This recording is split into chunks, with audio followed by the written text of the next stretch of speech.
All right, guys, what's going on? Welcome back to Everything College Football Podcast. Today, me and Nick around 2024 Week 1 preview and prediction for North Carolina and Minnesota. 2.5-point line in favor of the Golden Gophers. 50.5 is the total. 8 p.m. Eastern Time, Thursday night on FS1, live from Huntington Bank Stadium in Minneapolis. Looking at the UNC offense to get things started, Nick. Drake May last year, tremendous season. Certainly didn't have the season you figured in terms of expectations, but he was still great and ends up going third overall in the draft. And now they replace him with a familiar name in the SEC in Max Johnson. This is a guy who's had a somewhat up and down career. He had a pretty good season back in 2021 for LSU. Other than that, he's played a good bit, but has been less than stellar. Now he goes on the road. He's been an all-right quarterback. He's been prone to being inaccurate and have poor decision-making. They're facing a good secondary. They have a lot of great pass catchers we'll get to here in a second. He does very well in the RPO game as well. So I think this is a scheme he can certainly execute in. But going on the road, a guy, again, who's just inconsistent across the board, it seems, during 60 minutes. This is a very tough challenge here. This is a team in Minnesota that's going to have a very hyped home environment, a very good defense as well. Big shoes to fill, great supporting cast. What's the confidence level for you? Max Johnson is a very inconsistent quarterback that has struggled and also succeeded in parts of play at LSU and Texas A&M. A lot of people talk about that 2021 season where he had 2,800 yards passing, 27 touchdowns, and 6 picks. And what was a really strong season for him at LSU. But then you look at the last 2 seasons where he's battled injury, only had 3 passing touchdowns and 517 yards in 2022 battling injury, and then last year in a full season essentially had 1,400 yards passing, 9 touchdowns, and 5 picks. Not fantastic numbers across the board. He has not really shown much progression since that season in 2021. When he showed the flash in 2021, it was really solid. You could see him. He looked confident in the pocket, was making really good throws. But since then, it really hasn't worked out for Max Johnson. He's on to his third school at 6'5", 225. I like the frame a lot, a very big physical player. And as you alluded to, he does have some solid weapons to throw to that we're going to get to in a second. But I just don't know if he's going to be able to be a super effective quarterback for this team. I feel like he's kind of past his window, and I'm not sure he can get back to that 2021 level. And, of course, they need Jacoby Criswell, a player who's been in the program for a couple of years, returning after a one-year stint at Arkansas. So I think a very capable player potentially, but is not the starter here in Chip Lindsey's offense. And you look at that group of pass catchers, Nick, it's a good one, I would say. Guys like J.J. Jones, who I figured would be a breakout player last year, and he was. Gavin Blackwell, Nate McCollum, thought he'd be better. Wasn't as great, but he's still a very good player in the slot. Kobe Paysour was having a phenomenal season before he got hurt. John Copenhaver and Bryson Nesbitt at tight end. I mean, there's plenty of different guys here, including Max Johnson's brother. It's in the tight end room, and Jake. Plenty of different options in the receiving group. Again, going against a very good secondary. They lose some players of their own. We'll get to them in a little bit. But this is certainly the group you're going to key in on if you want to win a game. That was very good last season. Drake May, of course, a massive difference maker. He had a major game when they saw them early in 2023, Nick. We had 414 yards in that contest. The receiving group has pretty much remained the same without Tez Walker, who I don't even think played in that game. So even though the confidence level of Max Johnson may be a little bit all over the place, the receiving group is the same, and certainly something that the Minnesota secondary is going to be maybe a little bit worrisome of, because this is pretty much the same group as last year. This is a very strong wide receiving room that includes a nice tight end in Bryson Nesbitt, who had 585 yards receiving and 14.3 yards per grab and 5 scores last year. J.J. Jones had 711 and 15.5 and 3 scores last year, lead the way for the team, while Nate McCollum had 469, 10, and 1 touchdown himself. So he's a really solid player. These are all really strong players. It's a really nice trio that they have that includes Gavin Blackwell at the wide receiver Z, who's a really solid player. Chris Colbert as well is a solid piece. He was a true freshman last year. He's a sophomore, returns for his second season, hoping to have another strong season. I like what they have at tight end. I think the 2 tight end options are very strong for this team as well. Expect the tight ends to get some targets. John Copenhaver and Bryson Nesbitt should get a lot of targets. Max Johnson targeted the tight ends a lot at A&M last year. So I think this is a nice potential matchup advantage for UNC. I think they're going to have a nice opportunity to throw some of these guys. They are some really talented players against a secondary that does have some question marks for Minnesota. And, of course, Amarian Hampton. Probably should have started the show talking about him. That's how good of a player he is. 1,500 yards, 15 touchdowns a season ago. He thrives at playing bully ball, just a complete physical nuisance. Guy who's 6'2", 220. He's going to be a bell cow for him, Nick. This is a guy who gets plenty of touches, a guy they can certainly lean on with 20 carries per game. But against Minnesota last year, only 46 yards, 1 touchdown, 3.5 yards per carry. I guess his services weren't needed as much. But in a game like this, where the quarterback play is certainly not going to be like it was a season ago under May, he's going to have to perform a lot better. Of course, that includes an offensive line that, has kind of been all over the place for UNC, a unit that I'm also not really greatly high on. Willie Lampkin at right guard is phenomenal. You have two transfers, getting stuffed in there. Jonathan Adorno at left guard returns. He was an all right player. Trevon Green wasn't all that great in his debut season. So this is an offensive line that they certainly are going to have to be incredibly physical. They're going to have to be very disciplined as well against a very good Minnesota front that, again, held them in check last year on the ground, Nick. You're going to see more attention for Hampton in terms of this offense's usage in this contest. That also increases the eyes they'll be on him, though, because they know what's coming right at him. Who's going to win the battle in the trenches? I have a lot of question marks about this North Carolina offense line, but I have no question marks about Marion Hampton. I think he's an incredible back. He rattled off the stats to 1,500 yards rushing and 15 touchdowns last year. Incredible numbers for a really strong physical back. Nice cutting ability, nice speed for him. He's a really solid player. That leads the way for UNC, that is. And the UNC offense line, I do worry. I think it's a bit of a weaker unit. They have some younger players, some inexperienced players. Howard Sampson comes in, a bit of an inexperienced player at left tackle. A younger player, Trevon Green, another equally inexperienced player at right tackle, two valuable positions with inexperience. I think they're going to get a little bit dominated by this Minnesota front defensive unit that's a very strong unit that's known for their physicality. Marion Hampton, I don't know how much of a day he's going to have. If this team is going to win this game, he's going to have a really strong day on the ground, and I wonder what he'll be able to do. The 105 yards rushing as a team was the second worst performance all year. They actually did worse than that the week after, that is, against Pittsburgh. And then they started to get back into better balance on the ground, so a team that certainly found its stride, but they were not very good in this matchup a season ago. Moving to the Minnesota offense, obviously you talk about quarterback replacements.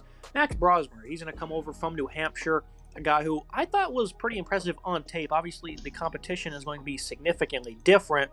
This is a player that showed a quick release. Touchdown field is pretty good. Good speed as a runner. The ball placement downfield was good. Good football IQ, a guy who plays with confidence.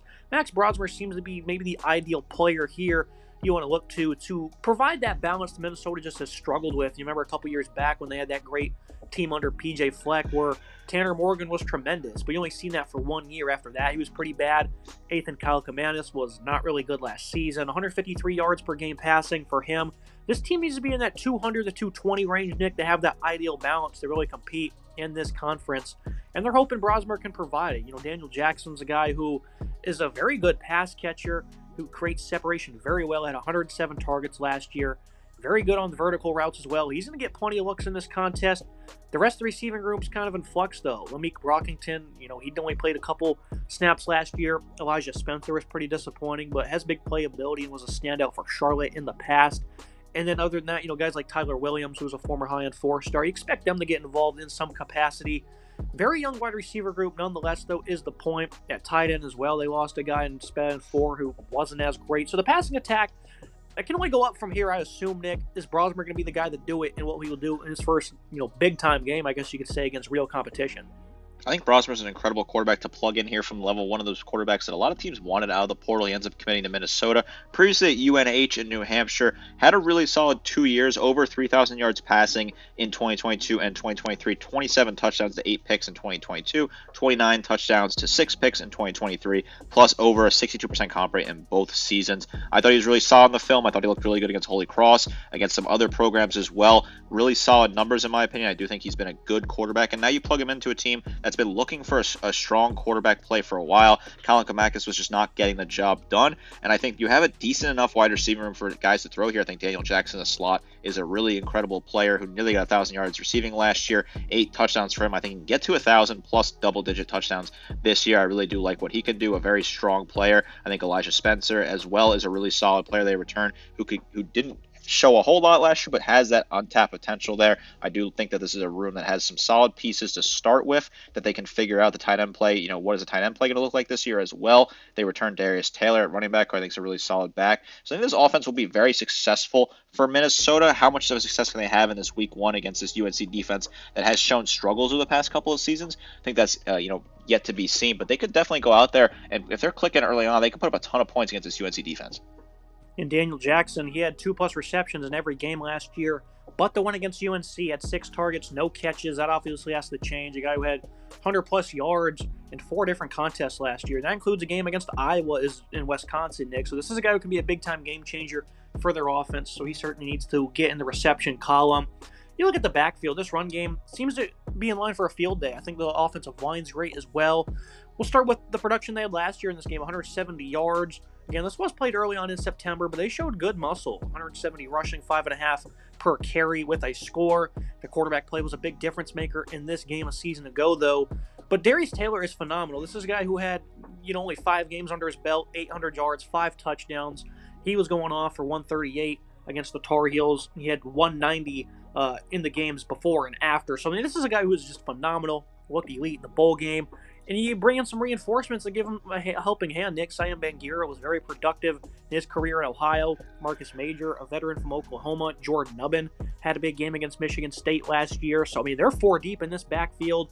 This is a very impressive unit that they have here. And they also have some size I see now added on their depth chart. Jared Mangum from Michigan State.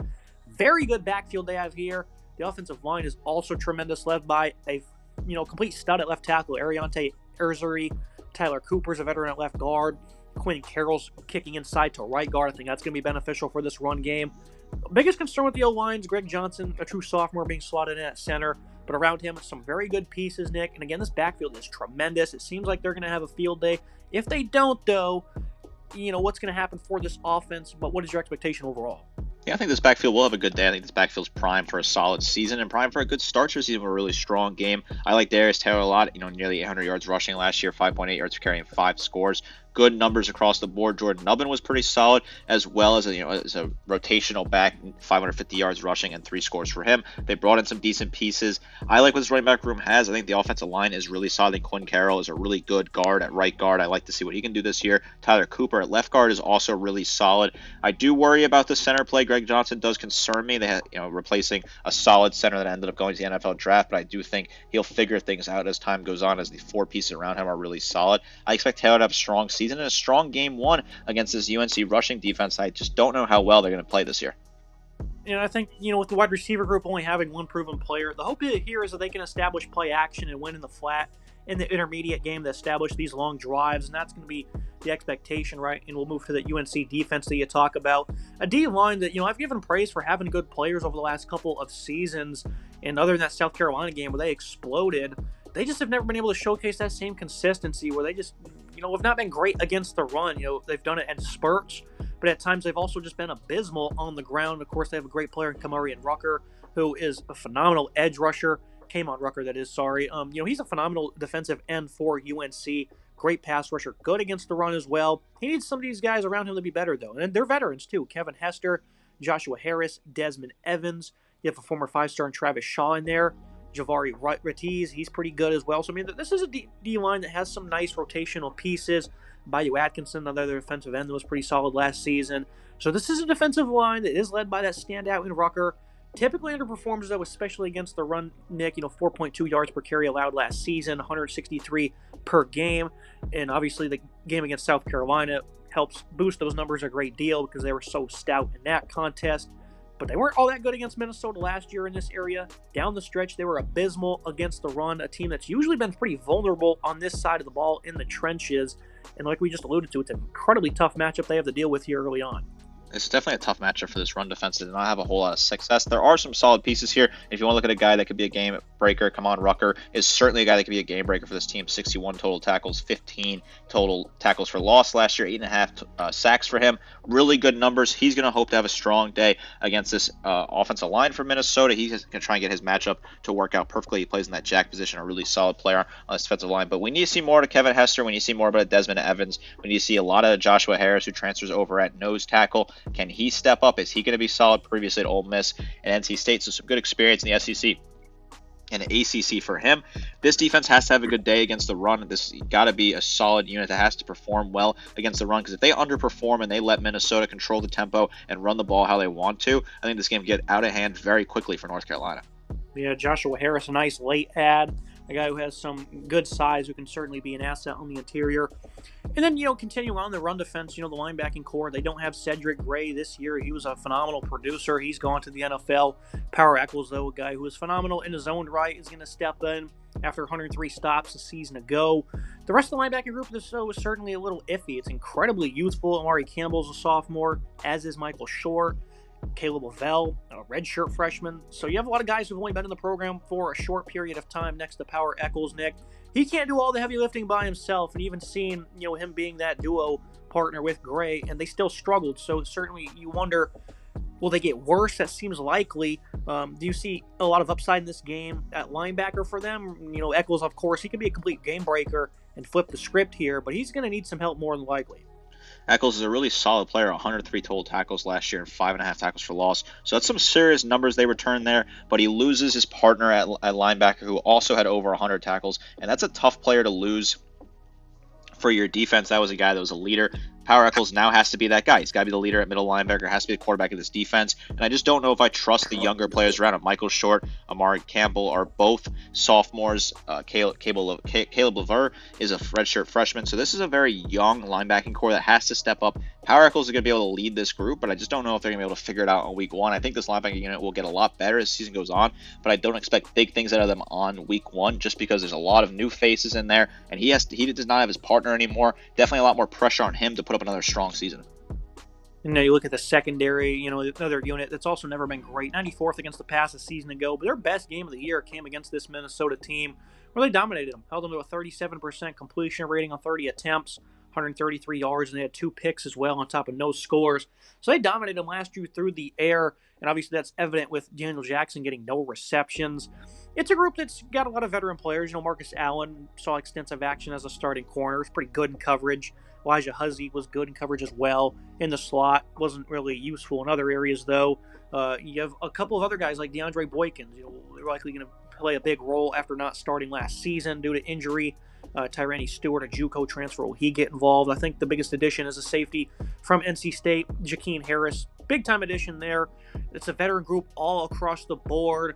I think this is certainly an area where they can probably win this game, Nick. I think Brosmer will provide better than Cal Kamanis did a season ago, but the receiving group is certainly less talented than it was in 2023. So if they're not running the ball, I think UNC has a good opportunity to win here. It's a winnable matchup. Obviously, the secondary is still kind of weak in terms of other competition, but in this particular matchup, it might be one that plays into their favor. I do like some of the advantage that the secondary matchup can have. I think some of these players are not bad, and they had good games against Minnesota previously. DeAndre Boykins is a really solid player that they return a good leader. Marcus Allen's not a bad player either.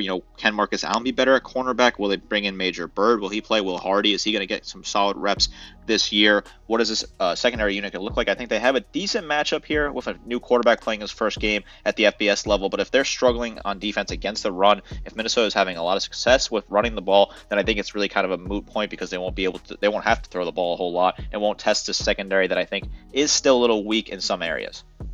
Now looking at the Golden Gopher defense, they started the year off hot on the ground. It includes that game against North Carolina, held Michigan under 200 yards, even though they got pretty beat up in that game. It was really just because Michigan stopped really caring once they were up 40-plus points. Late in the year, though, in November, it was awful. They gave up 200-plus yards in the final 3 games of the regular season. That includes 350 8 yards per carry to Purdue, Nick. That's just absolutely embarrassing. That's certainly something you don't want to repeat. They're looking to get their momentum back. Jod Joyner, guy who's been a splendid defensive end for them, he's incredibly poor against the run, though. I know he's been in the lab this offseason working. He certainly should show some improvements in that regard, you would anticipate. On the other side, Danny Strigo is a good player for them. Very impressive season in his own right as he really improved his pass rushing skills. And obviously, you look at the interior defensive line. Some veterans, Devon Easter, Logan Reicher. These are guys alongside Darnell Jeffries, who is in his 7th season of ball. You got some veteran leadership here on this defensive line you're hoping can provide some good players. Jalen Logan Redding, another one. This is a unit here. Again, last year they were pretty sound against the run. This linebacking group, they were incredibly beat up, but they allowed some of these younger guys to get a lot of reps. Maverick Barakowski, Tyler Stolsky. These are guys that were able to get on the field last season as Cody Lindenberg was a player that was very good for them. This is a linebacking group and a defensive line that I think will be able to provide this season.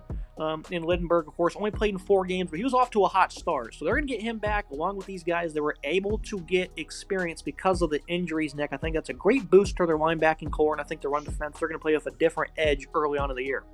I do like what this run defense can do. I think they have some really solid pieces. That you were alluding to, I think Danny Strigonau is a really strong player who's been good in the backfield. He had 7 total tackles for loss last year, 6 sacks, and 51 total tackles for him. I think some of the linebacking options are really solid. I think Bronkowski is really solid. Cody Lindenberg is a really good player that returns. That's a leader for this team. he was really solid in his 4 appearances before injuries. 31 total tackles for him, 3.5 tackles for loss. With him at full health, that's a really solid player to have as your leader back. John Joyner is a really good player coming off the edge. Devon Eastern is not bad at nose tackle either. This was a good unit against the run last year. I expect them to be a solid unit again. I think they should have that momentum and have a really strong day against what is a really talented running back in Omarion Hampton. And I don't even think we mentioned Devon Williams, who ended up being the leading linebacker in terms of tacklers. So, I mean, this is a group that they have 4 guys that got a lot of reps and they can certainly lean on. So I think that's certainly very impressive here, even with Joe Rossi's departure as defensive coordinator. Now you look at the secondary for Minnesota, a unit that got beat up last year against an elite talent at quarterback. They get some guys back that you can be happy with. Jack Henderson, especially in coverage as a versatile player, you'll see him line up in the blocks a lot and in the slot. He's a guy you can count on. Justin Whaley is a tremendous corner. The rest of the group is certainly up in the air. Of course, they're losing Tyler Nubbin at safety, an elite player there. You guys, young guys like Coleman Bryson, Aiden Goldsby, Ethan Robinson, who's a transfer. You really don't know what you're going to get out of these guys, but I think in this system, especially with Henderson and Whaley at the forefront against this quarterback, these are some high, IQ football players. Nick, I certainly think they can bait him into a couple of mistakes or not. Or 2, that is. What do you think the secondary will do? Because they also want to get some redemption as well, because they were torched by this receiving group, and we alluded to it earlier. It's relatively the same guys I saw a year ago, so the confidence has to be high here. The last game was, almost 12 months ago, so I think they've put it behind them. But if they're revisiting tape, I'm sure they're not happy. They got torched last year. They want to prevent that this year. This is a secondary that has some solid pieces that I like an ad they had in Ethan Robinson. I think he's a guy that you add and plug in there that could be really solid, coming over from Bucknell, previously played at Iona Prep in Westchester County, a really solid football school in New York. That is, Ethan Robinson is a solid piece that could play for this defense from Bucknell, jumping up from the FCS level. Jack Henderson, I like him at nickelback, a really solid piece as well. Justin Wally, he's a really good player on that left side. Want to see what he can do this year. I think the secondary, it definitely lost some solid pieces, but I do think it has enough talent to still figure it out and be a strong unit this year. I do like what they have, and this is a good matchup, right? Can Max Johnson find a way to exploit this secondary? Can he be comfortable enough to complete passes to his talented wide receivers? I do like what the UNC receivers have as a matchup, but it's just whether or not Johnson can complete solid passes and be accurate to them. Looking at the tail of the tape, the team comparisons, I'll give UNC the edge at quarterback. Johnson's played a lot of years at the FBS level. Max Browser making his debut. At running back, I think the Golden Gophers have a much deeper room, even though Hampton is a phenomenal player in his own right. So, I mean, you can really call that even, I guess, at the end of the day, even though depth behind him isn't all that ideal. Wide receiver, clear cut and dry there for the Tar Heels. In the trenches, I think Minnesota has the edge. The offensive line has a major one. Linebacking group, I originally gave it to UNC, but revisiting it, Nick, I'm giving that to Minnesota because, like we just alluded, they have 4 guys that you can really lean on, and UNC doesn't have that proven commodity. And then in the secondary as well, Golden Gophers going to get it for me. Veteran leadership for the Tar Heels on their side of the ball, but Minnesota, I think, is better top to bottom. A lot of edges here for Minnesota. Do you disagree at all? I think this is a very fair tale tape. I do like what we have here. I think Minnesota has a very strong defense and wins that defensive battle across the board. I do like what they have on the offensive line, as well. Running back, I might give it to UNC just because I think Hampton is that much of a game changer. That's the only one that I would change compared to you. But overall, this is a fair tale of tape. Look at the final thoughts and prediction. Keys to the game for UNC: the defense needs to show some muscle against the run. Johnson needs to be poised on the road. And for Minnesota, you want to showcase that strong rushing attack, get pressure in pass game, and don't let Hampton dictate this contest, and I don't think he will. Obviously, this is a close line, 2.5. I just don't think this game's going to be that close at the end of the day, Nick. I just think that, like you alluded to, all the edges that Minnesota has on defense. And I think the line, the bookmakers are expecting, Minnesota to just be stagnant and one-dimensional. That's certainly possible, right? But I think they're going to be able to run the ball well enough to be able to win off play action, dump off passes, intermediate range. Being at home is going to be a major advantage as well. And I think, UNC, they have a great, supporting cast. I just don't think Johnson's all that great of a quarterback. He certainly might be able to pull a stunner, and I wouldn't be shocked if that happens one bit. I just don't think they're going to be able to run the ball like they want to. Johnson's going to be put in those tough positions. Minnesota, they're going to be able to control this game. It's better suited to their game plan, I guess you could say. Double-figure victory for me. I know you're leaning the same way as well, by a little bit wider of a margin. I just don't see UNC being able to keep this game within 3 points or winning it outright, and I know UNC fans won't be happy with that. But I've been feeling this way for months, Nick, and I think that Minnesota is going to run the ball all over these boys. I agree with a lot you had to say there. I think you made a ton of good points that are very valid with the way that this matchup looks. I think Minnesota has a great opportunity with their new quarterback to get comfortable with a rushing attack that has multiple different options, a really solid wide receiver room, and a very versatile and strong offensive line. Whereas when you look at UNC, I don't trust the quarterback as much. I think Max Johnson isn't going to be able to get the job done. Yes, Omarion Hampton's a really solid back, but I think he's facing a much tougher defensive line for Minnesota than his counterparts are facing for their defensive line on UNC. I think UNC is not going to be able to compete in this game. I think it's going to be a 13-point win for Minnesota at home. That's always a tough place to play. This is the 12th year in a row outside of COVID where Minnesota is opening up on a Thursday night, in the 11th year of those 12 that they are playing, or 10th year of those 11 years that they've done this the last 11 times that they're playing at home. So this has been sort of a big thing. They played 10 home games in a row to kick off the season on a Thursday night, again outside of that COVID year. And they always have a great crowd. The crowd and the atmosphere is always phenomenal. The weather's normally pretty great up there. A really gorgeous way to kick off the season, a nationally televised game that has the fans jumping. They won last year. Played a really strong game and beat off Nebraska at the buzzer 2 years ago. They hung around with Ohio State for the entire first half, and were hanging around in the third quarter as well before ultimately falling in that game. So I really like what this Minnesota team can do. I think they're a really exciting team that has a lot of energy, whereas UNC, I have questions on the defense. I have questions at linebacker. I got some questions on the defensive line, and I worry about the quarterback play. I like Minnesota in this one. I think they're going to be able to lock up this win and cover the spread as well. That's going to be it for today's episode. As always, Nick, appreciate you joining me. And, of course, I love how you point out how they play at home. It seems every year on a Thursday night. They've been doing that for a while. One of those underrated traditions you're a big fan of. Yeah, you and I both love this tradition. I think one of these days we're going to get up there for a game and check it out because I think it's an awesome way to kind of kick off the season, to highlight a program that's a very respectable program that has been playing college football since the 1890s, and they deserve to get this recognition. They have been phenomenal in terms of competing for the playoff spot outside of that 1 year of PJ Fleck in 2019. They're sometimes a forgotten team, but they're a very football hungry fan base, a fan base that loves their Golden Gophers. I think it's kind of fun to highlight them on that opening weekend of the season. Give them that primetime slot on Thursday. Let the nation watch this team and enjoy some good football to kick off the season. It's going to be it for today's episode. Make sure you guys like, comment, subscribe. See you next time.